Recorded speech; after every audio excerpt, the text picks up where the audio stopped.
And I guess a lot of us, I think, will finish a book and go, I really agree with that premise. Gee, that felt right to me. But they don't know, well, what am I going to do at work tomorrow? Or what can I do for myself today? And in Work Your Magic, there's lots of very practical, actionable items that you can start straight away.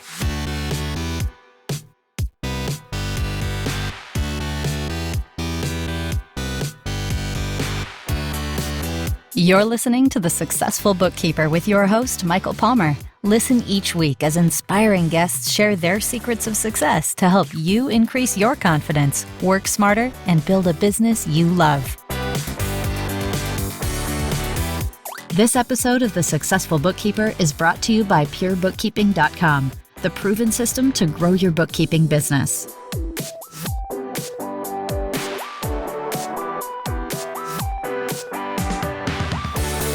Welcome back to the Successful Bookkeeper Podcast. I am your host, Michael Palmer, and today's show is going to be a very good one. Our guest is from Australia, and she is a workplace consultant and author of Work Your Magic, Create a Better Business Community that Works for Everyone. Sharon Darmody, welcome to the show. Good morning. I'm delighted to be here. It's great to have you. Sharon, before we get into the episode, I'd love for you to share a little bit about your career journey leading up to this point and how you became doing what you're doing. Well, it's in some ways a short, long story in that I started my own business 19 years ago. And so I guess originally, in Australia, I'm Australian. And so in Australia, often what we did with workplace rehab was we picked people up after they'd fallen over. But thankfully over the years, I think, thank goodness, people have understood early intervention. They understand looking after their people. And now we are trying, then it was about stopping people from falling over. And now it's about going further upstream and making sure that they just stay well and engaged at work. And I think that has kept me in the business for so long, because it's nice to have seen that transition where we're trying to keep people well, because we spend a lot of time at work. I've never heard workplace rehab. Oh, never okay. heard that term. I think it's great. I think a lot of workplaces need rehab, in my opinion. Well, it's just that, it's also, I guess, that idea we can do better. We can improve, we can make things better, just like we do, go to the gym, anything. Well, it makes, I think it personalizes a little bit the experience of business. Like if you think about it, people talk about the workplace. I mean, there's crazy stats out there, like 75% of employees don't like their manager is one stat I remember. That one stuck in my head, and I don't know if it was several years ago that I saw that stat, but that's a massive number. And I know I've worked before I started my own business and got doing my own thing, I worked in corporations and some other small businesses, and it can be very toxic. I mean, it's not like the whole organization is, but there could be one where there's like parts of it that are toxic. And I think people often forget that it's all a bunch of people in a confined space or, like an entity that make up the culture of the organization. But you think, oh, this place is no fun, or we don't like it. But when you say workplace rehab, it's like, yeah, we need to get this place back on track and make it a better place for all of us. And who can make it a better place but the people in the place? Absolutely. And I think I like to think of it sometimes the other way as well, that when you think of all the different people we've got at workplaces from all the different backgrounds and all the different stories, sometimes I think it's a miracle when they do get on well. Yeah, how could we not have problems? Yeah, That's how could right. we not have problems? Like, are we surprised there's not problems? Absolutely. Right. Maybe be really thankful when you're at a workplace where you go, oh my goodness, this does work, so. But you can change, Wonderful. And I think that's the important part with the rehab. That's right. And also noting what you said is that before it was like, we're just doing cleanup. Whereas now there's a lot of people thinking proactively. And even if they have a good organization, they're saying, how can we make it better? How can we do things that are going to make people want to stay, make people have less, come to work inspired and lit up and those sorts of things. So I wouldn't say that that's all over the place, but I think it's creeping towards that, as you've mentioned, which is a lot more healthy. Why go so long that it turns out to be a problem for people, where if you can get in front of it and make it a better place, why not? Absolutely. I mean, we spend a lot of time at work. Yes, we do. So you've been doing this for some time. You said 20 years? 20 years next year, our company. 20 years But I've next been year. doing That it is a in long workplace time. rehab for about 25 years. So, yes. Wow. Wow. I'd love to know, all of our listener right now is likely a business owner or wants to be a business owner. You've been doing this for 20 years. What were some of the bumps along the way growing your own business? Look, I think the things that when someone is just about to start a business, I always say to them, it's a marathon, not a sprint. Just pace yourself. I mean, in those early days where you're just going at full pelt, just to, take the pressure off yourself. And when those inevitable downtimes come, which we've all had, like whoever said, the first 3 years is hard has not been in business for a long time, Yeah, they've There's been the in business bumps for 3 years. That's right. There's the bump at year 7 and the bump at year 16, that when those inevitable downtimes come, don't kind of get overwhelmed and think, how do I fix this? Just think, what is the next step? What do I need to do next? And I think it's just sometimes when we get out of that space and get some momentum again, we can then find out what the next step is. But yes, they come. We all have them. Let's take that mask off and not pretend it's easy, but it is worth it. Yeah, absolutely. And I love that you say that. It's always good to hear it again. And for those that are in the 3 year or the 7 or the 16 year, it's worth it. And there are definitely bumps along the way, but hearing other people talk about it and say it is certainly always refreshing for anyone that's going through a bump phase, right? It's like, Absolutely. it's just part of the journey. It is just part of the journey. You're not doing anything wrong. You just need to, as I said, take a breath and say, what do I need to do next? Yes, absolutely. Now, getting back to the work that you do, workplaces, and the title of your book, right, is Work Your Magic, create a better business community that works for everyone. Let's talk about that. What do you see that's wrong with workplaces today? Look, obviously, we've all globally experienced the pandemic that has changed the face of workplaces forever. But I guess what I outline in the book as well is that I think workplaces weren't working in 2019. I think there are a lot of people going, this just doesn't feel right. And I think it's the 3 epidemics that we need to really focus on as business owners, and they are the tech epidemic, the loneliness epidemic, and the mental health epidemic. And we need to think about what the impact of that is on our business, and then put some actions in place and to help our people to regroup and stay engaged at work. Wonderful. And do you think, like, that transition in the pandemic, did you get surprises as to what got better or got worse as you saw things shifting and moving? Look, I think particularly in the absolute thick of it in 2020, what I saw that I thought was really interesting was the humanity. I think people actually did see, the person at home with their kids jumping in, with the pot plant behind them, with their animals, and people saw that they're actually working with other people. It's not just the person next to them in the chair who's got this certain output. They're a human being with a life. And I guess we heard in a lot of instances people's stories as well. And I think that is again, when I go back to we're in the middle of a loneliness epidemic, people felt seen, and we do better as a tribe.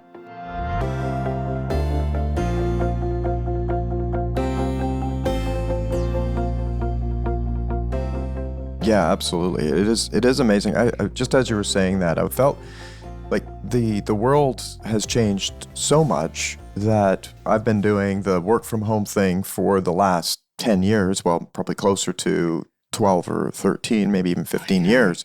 And so now to even think that I don't know what it's like now back in even those hybrid models, I hear from other friends, but I still hear things where people are like, yeah, are we going in or we're not going in, or yeah, I can decide when I go in or not go in.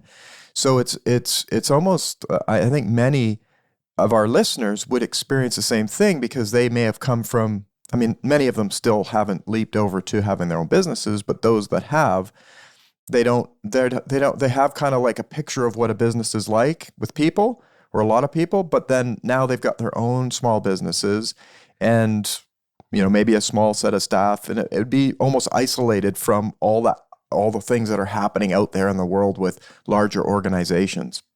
Yes. And the workplace is changing. And how does our listener keep up with because as people come into an organization, they have expectations or past experiences. What would you say are the things that people should be doing in their organization to make sure that they are healthy? Well, I think the most important thing is to be intentional.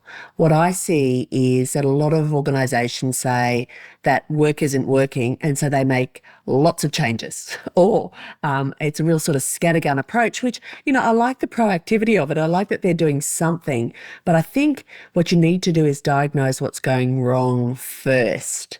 And you could use my framework that I outlined in M.A.G.I.C, or you could use another framework to go, we're going to assess our workplace, we're going to find out what the gap is, and we're going to be intentional about the change we're making. Beautiful. Well, I think we have you on the show, so we're going to use the M.A.G.I.C philosophy, and I'd love for you to unpack that a little bit for us. It's an acronym, and tell us what it stands for, and how do we begin to assess our own business based on your philosophies and formulas? Well, it is based on, what I think are the 5 pillars that help people to stay engaged and thriving at work. And they are meaning, so having something to tether yourself to in a world that's really uncertain. I think meaning is important. Authenticity, being real. It's just exhausting trying to be something else. Ground rules, so what are the routines, the rhythms, the rituals that keep us healthy? I is that connection piece, connecting into others and going back to that loneliness epidemic. And then the last is curiosity, which with what we've just been talking about, that workplaces are change and they keep changing at a rapid pace. We've got to be curious because what worked 6 months ago may not be working now. So we've got to constantly going, is this working for us? So that is a really important piece. Like sometimes I think because our brains crave certainty, we'd like to lock in, we do it this way, but that's not going to work. And it is about saying, is that going to work for us now? That's right. It's something that's always changing it. And as you wrote the book, so this M.A.G.I.C, the meaning, authentic, ground rules, and is it interconnected? It's the I. So it's really saying I'm a person and I'm connecting to that other person next to me. Yes. Right. I'm an individual in this ecosystem type of thing. Okay, I got it. Yes. And then the curiosity. And how would someone start to assess their business based on your philosophy? Well, I have a quiz on my website, SharonDarmody.com. And you're able to score your business out of 10 for each of those with a easy guide to say, and then so you might find for your business that meaning is really strong and ground rules are really strong, but it's that authenticity and the curiosity. You'll often find, I find with the businesses I go into, I was into with a business yesterday, they needed to work on meaning and ground rules. So there'll be 1 or 2 perhaps that really stand out as the priority. And I think that's really important, as I said, to be really focused rather than this kind of scattergun approach to change. And so what is it like when you're doing that kind of assessment? So a business owner today that's listening, they go on, they do this assessment, and then do you find that there is it the whole organization that has to do this assessment or just the owner? And then where does it go from there? Either or. It can be the whole organisation. It can be a certain team that doesn't feel it's working. The quiz or M.A.G.I.C actually also works for an individual who says, look, I'm enjoying work, but there's just something missing and I want to make some changes for me. So in the book, there's some individual exercises, but there's also some exercises that you can do as a team as well.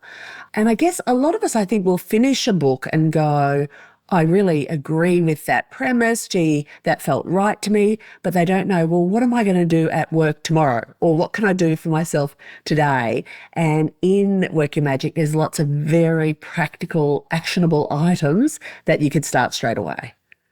Oh, that's fantastic. So assessment, and then you read the book, get some ideas, and then actions to actually implement changes within the organization.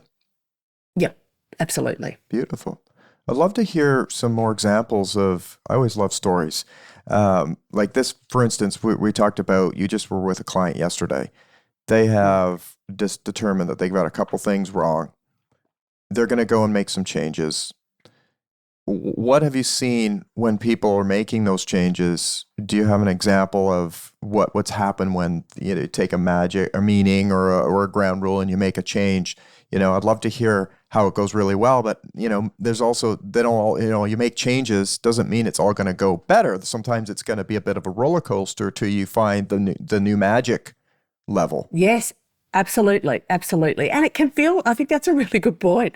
It can feel really clunky, and you might go, well, is this working? And sometimes you just have to stick with it till it does start to feel good to you. I think the interesting part of magic also is it doesn't need to be, you need to knock the wall out. So with the group that I worked with yesterday, it was interesting. What we really drilled down into was meetings. Like, what are the routines, rhythms, rituals around their meeting time? And they really identified their meetings had got really stale. And when you think, that's when you've got all your great people coming together. It should be the meetings of the minds. That should be when the magic occurs. If people are kind of like just sort of dragging themselves into meetings going, we're just going to go through the agenda and, there's nothing exciting here for me, then what a loss is that? And so if nothing else, I think that's a huge starting point. And I say not a big thing, something you can make a change on fairly quickly. And so they were going to do some temperature checks at the beginning to see how people were going. They were going to do a gratitude practice at the end of their meeting to celebrate their achievements, because they're doing great things, but they're moving fast. And sometimes they don't feel they stop to actually go, we're doing a great job. And then there are a number of other changes in between. So as I said, it doesn't need to be knocking the wall out. You can focus on something and make those changes. And that was the ground rules. So what are the things we need professionally to keep us engaged with a meeting, with an important part of our day?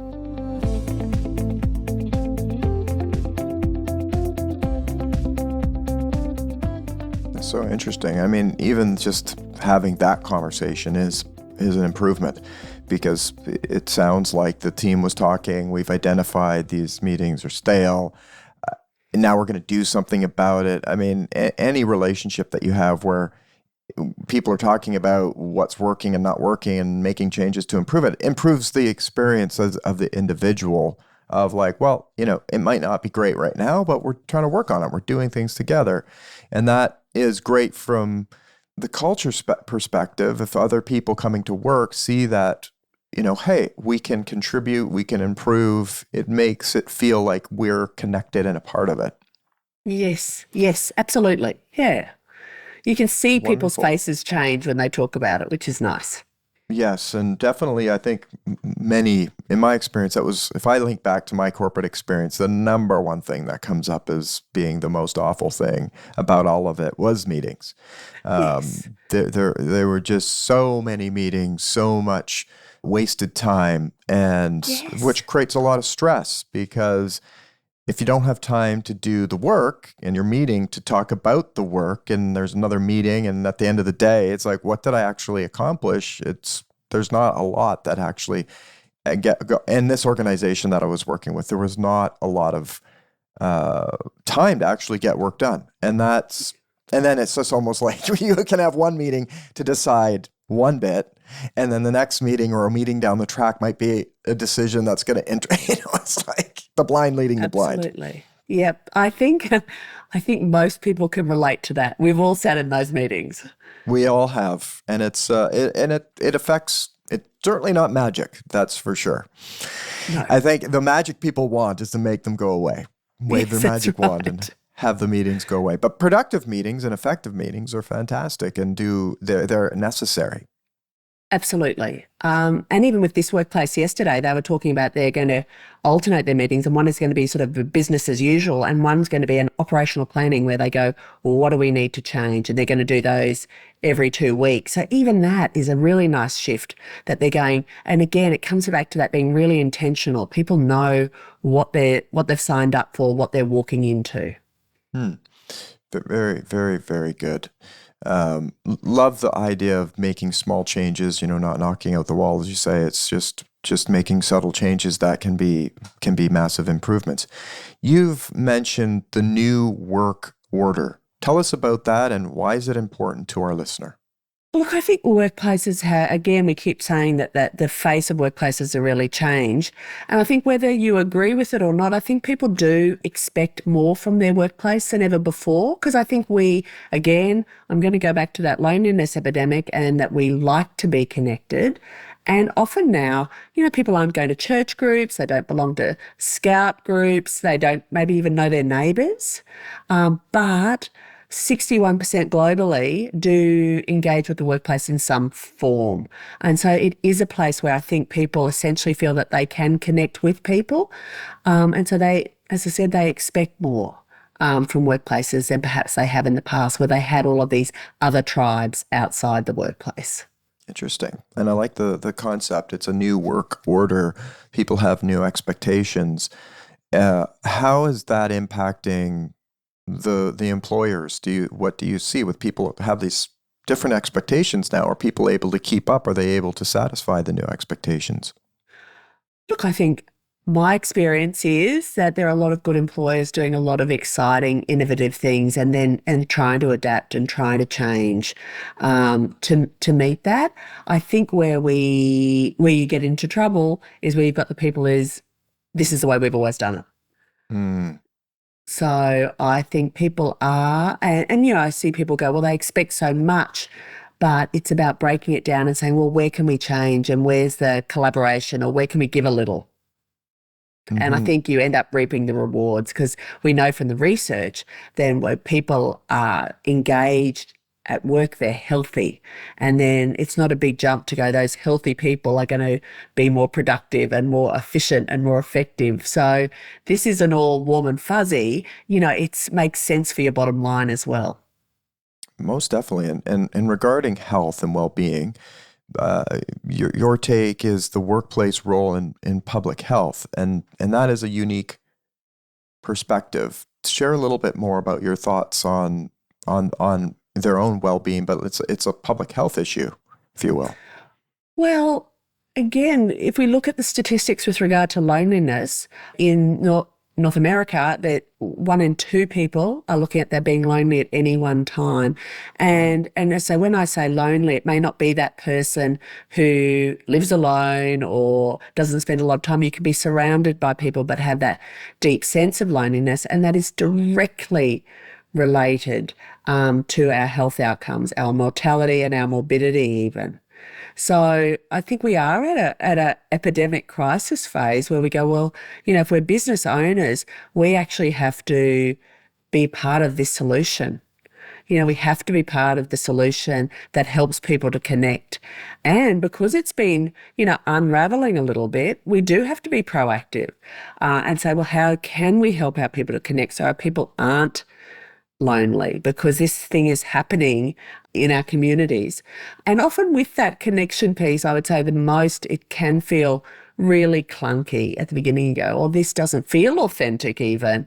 But I think if you stick with it and you keep tweaking, you'll find the thing that works for your workplace. Mm-hmm.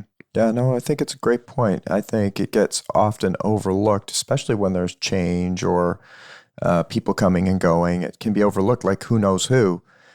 Changes very quickly if there's a little bit of turnover. And so it's like, you got to think, well, if someone's new and there's a few that are new and the few that have been around, it can cause people can feel like they're not a part of something, and that can lead to loneliness or that feeling of loneliness. And that has huge implications on how someone contributes, how they communicate, how they interact, what they bring to the organization. If left unattended, that could Yes. go sideways pretty quickly. Absolutely. And just like you said before, you like people's stories. I think most people do. And if you just provide that opening, like I did a values exercise with people where they got to identify what their top 2 values are. And you would be surprised in a group of 30, just the difference in the values, because sometimes we think of integrity, compassion, all sorts of values. But like one of the people, their value was order. And he told the story of why order was so important. Or another person was humour. And this is their top 2 values. And he told the story, or I loved it when, because some of the people had worked together for a long time, when someone said, oh, my value was family. And everyone went, of course it is. Like everyone was nodding and going, yeah, of course yours is that. Or of course yours is humour. But when people tell that story, it lets people into who they are, and that feels good.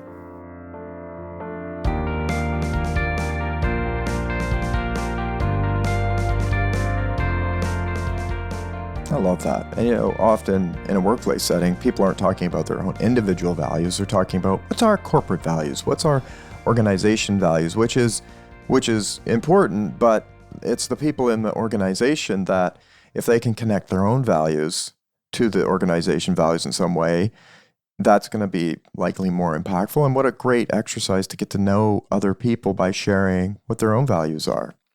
Yeah. Oh, I do it a lot with people, and I love it because, as I said, there'll be the stories people tell, and you get a real sense of who they are, as people. Absolutely. Absolutely. And that's a great way to feel connected and understand somebody differently. It's understand why they're doing the things that they do or behaving the way that they do. The values definitely help us understand that. Yes.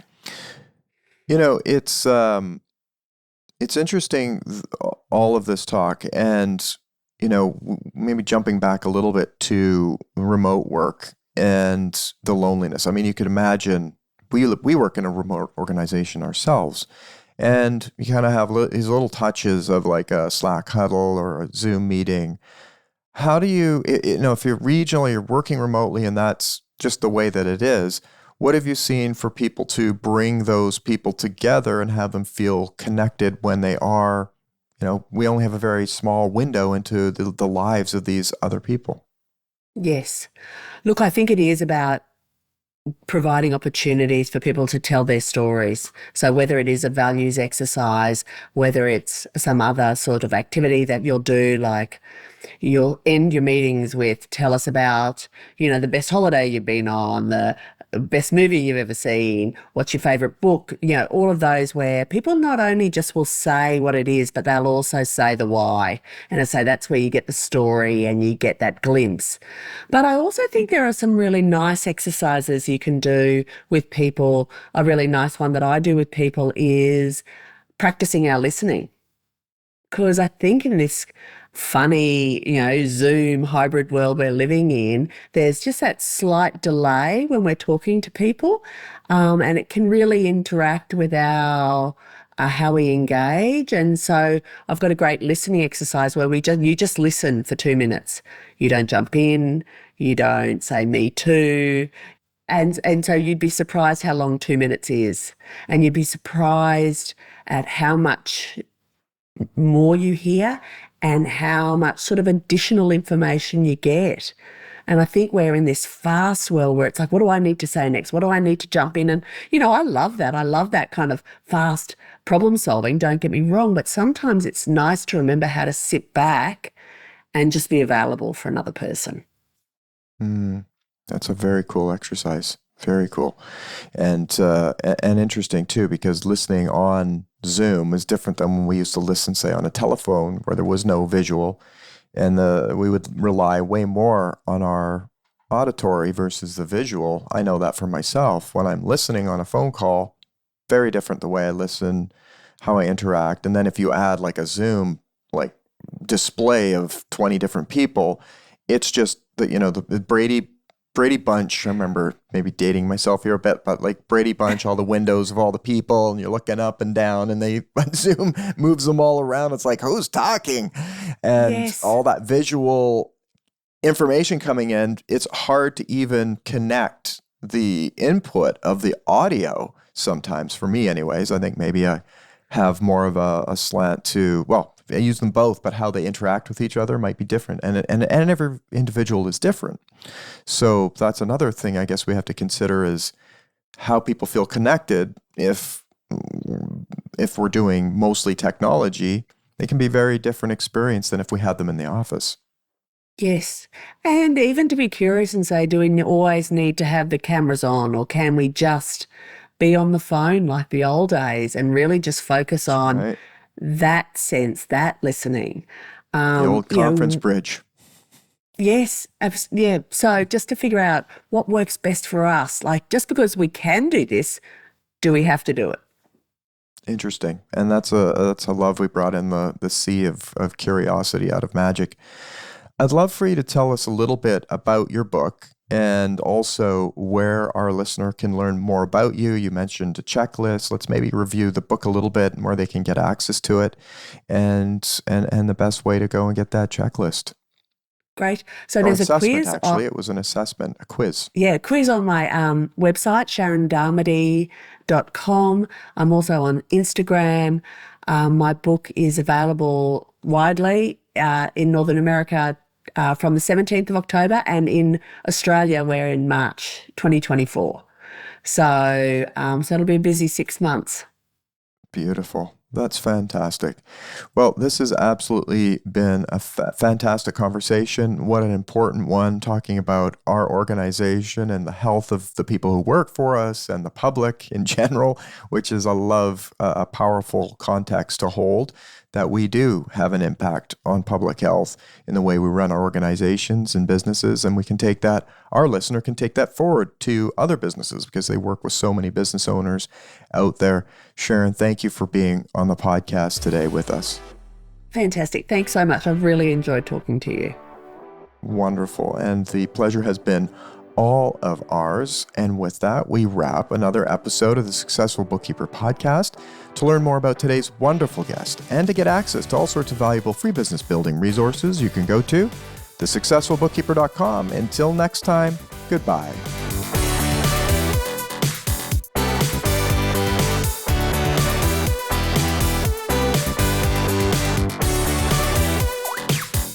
You've been listening to The Successful Bookkeeper with Michael Palmer. For more information and to download the resources mentioned in this episode, please visit us at thesuccessfulbookkeeper.com. Thank you for listening.